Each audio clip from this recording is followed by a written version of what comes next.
Hi, children. It's Grandma Carla with Chapter 11 of The Littles and the Surprise Thanksgiving Guest. "Where are those girls?" Uncle Nick whispered to Mr. Little. "They should be here with the cheese by now." The Littles, Specks, and Snippets were outside on the Big's back deck. It was almost midnight on Thanksgiving Eve. The Big family was soundly sleeping in their beds. They couldn't have known that just outside, in their backyard, a group of tiny friends were about to wage an all-out battle against dozens of hungry field mice. The only ones who weren't there were Mrs. Little and Granny, Mrs. Speck, and Mrs. Snippet. They had stayed behind in the Littles' apartment. They were making hot cocoa and plates of tiny sandwiches for their family members outside. Aunt Lily was running back and forth from the apartment to the deck, making sure that everyone had enough food and warm clothing. No one was sure about how long this battle would last. "Let's go down the list and see if everything's in its place," said Uncle Nick. He and Mr. Little began walking up and down. They could hear the mice squeaking and scratching on the patio below them. "Cat food cans," Major Nick Little barked out. "Check," said Mr. Little. "Easy light charcoal briquettes," said Uncle Nick. "Check," said Mr. Little again. "Matches," called out Uncle Nick. "Nick," Mr. Little said impatiently, "everything is in place. We're only waiting for the girls to get here with the cheese." At that very moment, Lucy, Janie, and Annie popped out of the outside electrical outlet door. They came running, each holding a slice of Swiss cheese. The cheese was fluttering out behind the girls like huge, pale yellow wings. "Good job, ladies," said Uncle Nick. "Swiss cheese has a nice, sharp odor. It should really drive those old mice crazy. Tom, go and see how the Snippet boys are coming along with that fire. Everything should be moving along just as we planned it. Remember, timing means everything when it comes to defeating one's enemy." Tom Little walked up behind Jeb and Cody Snippet. They were crouching down and furiously rubbing the stems of two wooden sticks together. Tom blinked. "What are you guys doing?" he asked slowly. "Your uncle said that we should start the fire with these two sticks," said Jeb, the older boys. "They'd just be starting to smoke a little bit now. It's not too much longer now," he said. Tom tapped the boys on the shoulder, and they stopped their rubbing. "Allow me," said Tom. "Stand back." He took one of the matches and pushed the head along the deck. The match burst into flames with a crackling noise and a lot of thick blue smoke. The Snippet boys fell backward onto their bottoms in surprise. Jeb almost went off the deck. "Sorry," Tom said, and he handed the burning match to Cody. "Are you okay, Jeb?" The Snippet boy nodded to Jed. Tom lit the other match and turned to the older boys. "Come on now, let's get those fires going." The boys walked over to 3 cat food cans that were lined up along the edge of the deck. Each can had a small brick of charcoal in the center. The boys lit the charcoal and covered the cans with a long rectangle of metal screen cut from an old screen door.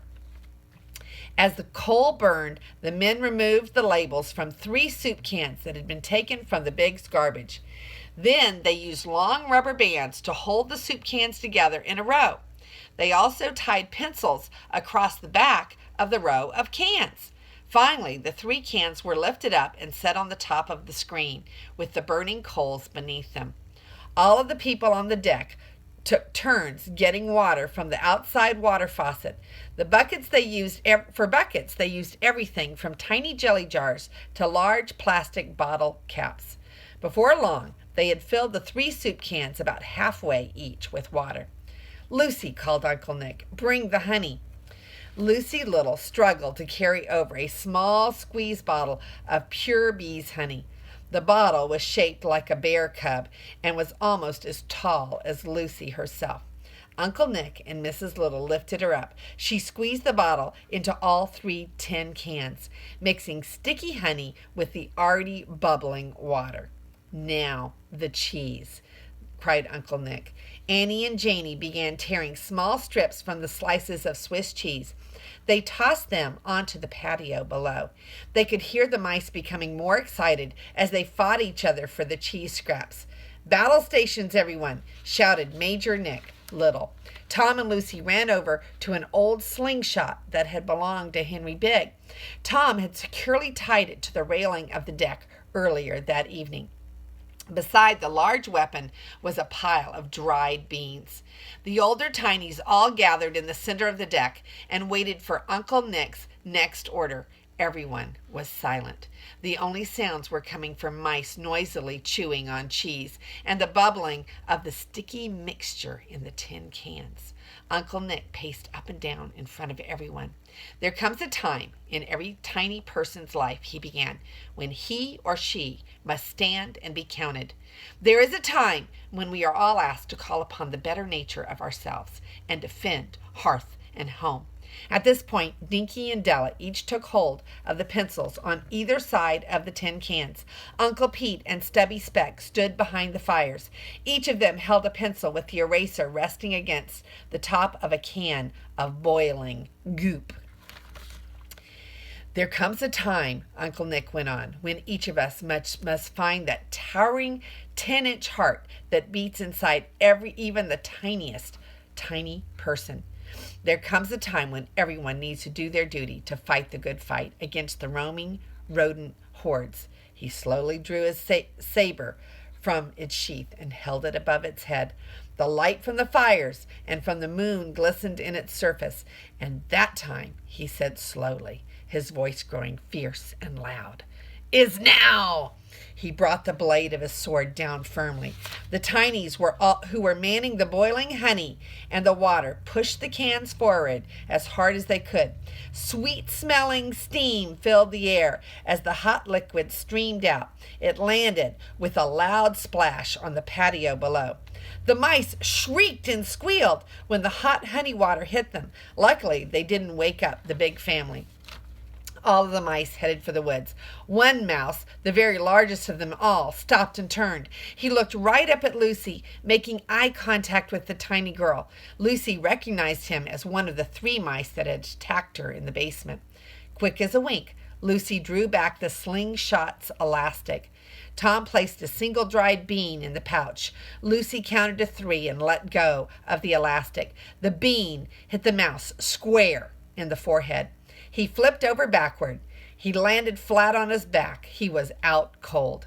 After a moment, the mouse got up and shook his head 3 or 4 times. He looked back at Lucy for a second. He shook his head again and ran scattering and chattering towards the woods. "Take that, cheese breath," she yelled. "Lucy," laughed Pete, "you literally beamed him right between the eyes." Lucy thought that was a very corny joke, but she couldn't help laughing just the same. "Come on, everyone," said Mr. Little. "Let's get this stuff cleared away. We mustn't leave a trace of all this for the Bigs to find in the morning." Everyone pitched in, and the deck was cleaned up in no time. Mr. Little, Tom, and Stubby Speck were the last ones still on the deck.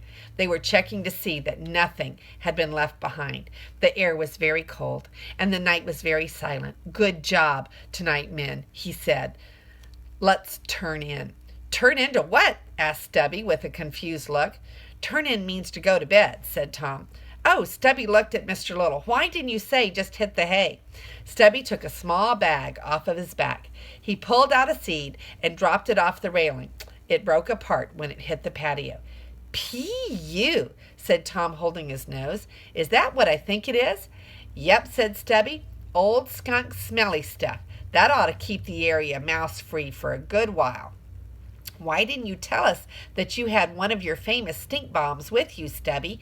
asked Mr. Little, looking at his friend. Stubby spit off the deck. "You didn't ask me," he said. "I'm bushed. Let's turn in." So here are the girls bringing the cheese to bait the mice. And here is the hot honey with the pencils on the back of the little cans that they found. They were all soup cans. That was very smart. That's why Lucy was running. She saw this on TV and got the idea, didn't she? And then here is the team up there with all that hot liquid. Honey, ooh, sticks to them. And then there are all the mice getting all wet with hot goo and running away. And that's the end of chapter 11.